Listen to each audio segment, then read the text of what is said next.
Generation Z বা জেনজিদের সরকারবিরোধী বিক্ষোভে উত্তাল হয়ে উঠেছে উত্তর আফ্রিকার দেশ মরক্কো।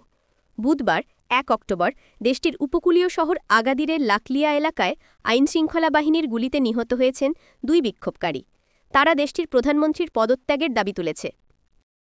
এক প্রতিবেদনে রয়টার্স জানিয়েছেন, বুধবার লাকলিয়ার একটি পুলিশ স্টেশনে হামলা চালায় একদল বিক্ষোভকারী। উদ্দেশ্য ছিল অস্ত্র লুটপাট।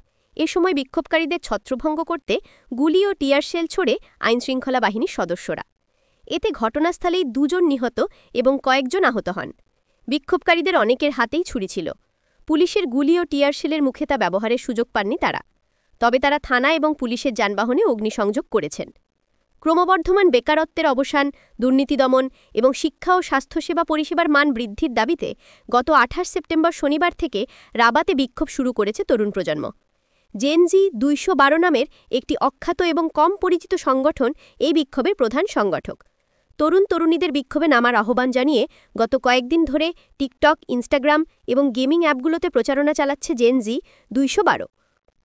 মরক্কোর পর্যটন শহর মারাকেশেও একটি পুলিশ স্টেশনে আগুন দেওয়ার পাশাপাশি বেশ কয়েকটি ভবন এবং দোকানে ভাঙচুর চালিয়েছেন জেনজি বিক্ষোভকারীরা মরক্কোর প্রধানমন্ত্রী আজিজ আখান্নউচের পদত্যাগের দাবি করেছেন। মরক্কোয় বেকারত্বের হার ১২.৮% এবং এটি ক্রমশ বাড়ছে। দেশটির তরুণদের মধ্যে ৩৫.৮% এবং স্নাতক সম্পন্নকারীদের মধ্যে ১৯% বর্তমানে বেকার।